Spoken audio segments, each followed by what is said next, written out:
Baik, Assalamualaikum warahmatullahi wabarakatuh. Selamat sore. Di sini kami dari kelompok 2 mata kuliah Etika Profesi dan Rekayasa akan menyampaikan presentasi hasil paper kami mengenai pentingnya etika dalam pengembangan dan implementasi ChatGPT sebagai sumber pembelajaran interaktif di perguruan tinggi.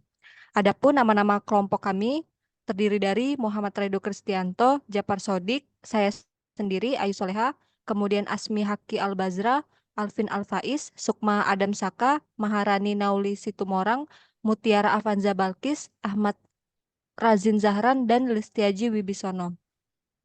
Next.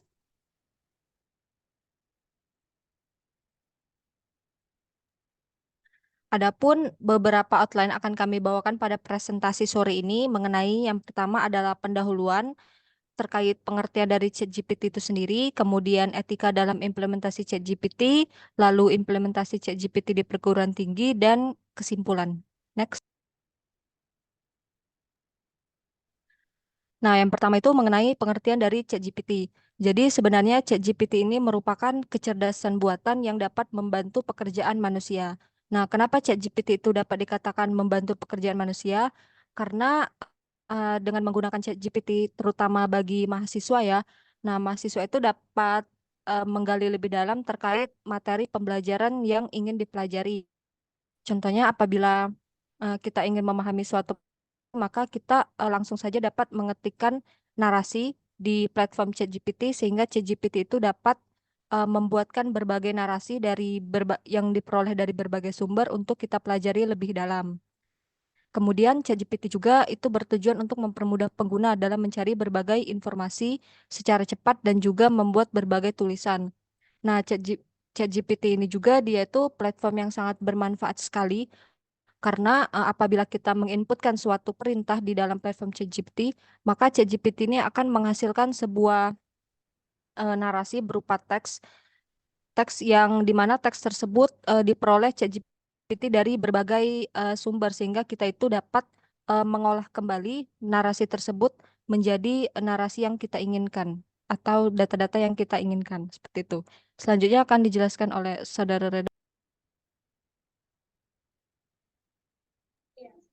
Oke. Kemudian ChatGPT ini dirilis pada tanggal 30 November 2022 oleh OpenAI, dan ChatGPT merupakan sistem kecerdasan buatan yang memiliki kemampuan untuk menghasilkan respon teks yang diinputkan oleh pengguna yang hampir mirip dengan buatan manusia.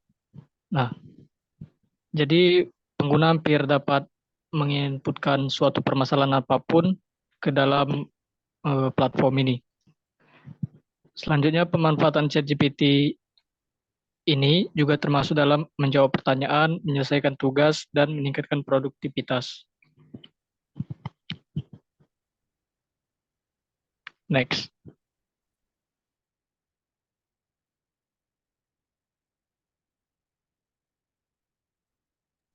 Berikutnya akan Selanjutnya, dilanjutkan oleh Asmi.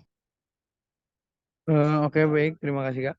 Mungkin ini saya akan menjelaskan mengenai beberapa etika yang harus diperhatikan dalam pengimplementasian dalam penggunaan ChatGPT. Di mana poin pertama yaitu ketika kita menggunakan ChatGPT atau OpenAI tersebut, disarankan untuk melakukan parafrase, terutama pada penulisan karya ilmiah.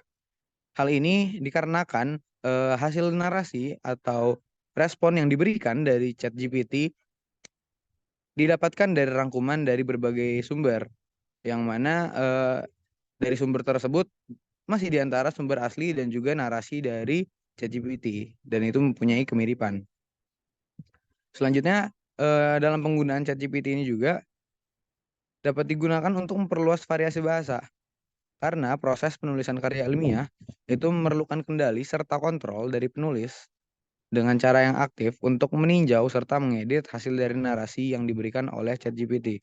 Dikarenakan mungkin dari hasil-hasil narasi yang ditemukan atau didapatkan agak memiliki sifat yang rancu. Selanjutnya,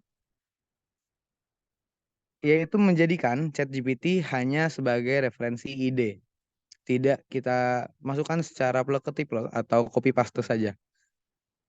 Dengan mengingat atau mempertimbangkan ketika kita membuat penulisan karya tulis, terdapat kode etik seperti plagiarisme, pengutipan ide, serta pemanfaatan program bantuan sehingga narasi dari yang diberikan oleh ChatGPT ini tidak dapat langsung dijadikan ide penulisan.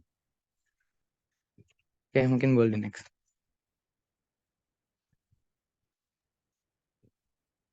Berikutnya akan dijelaskan oleh Zahran.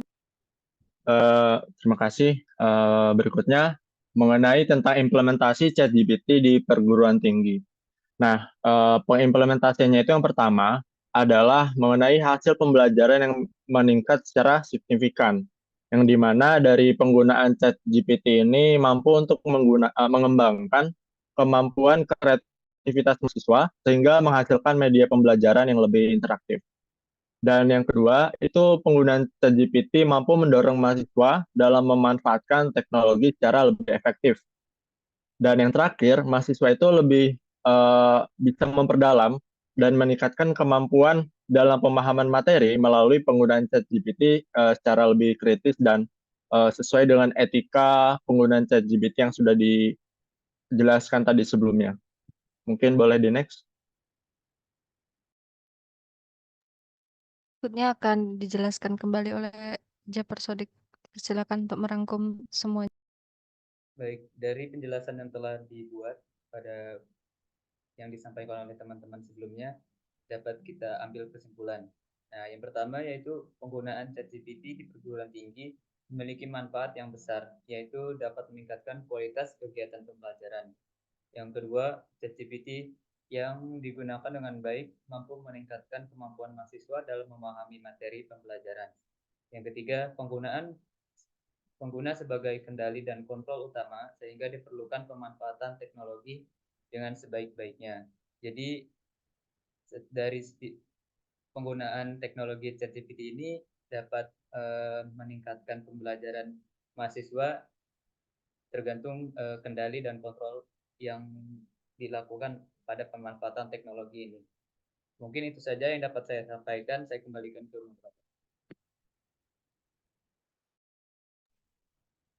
Baik, itulah presentasi yang telah kami sampaikan. Semoga materi yang kami sampaikan pada sore hari ini dapat bermanfaat bagi penonton yang menikmati di YouTube. Sekian dari kami. Terima kasih. Wassalamualaikum warahmatullahi wabarakatuh.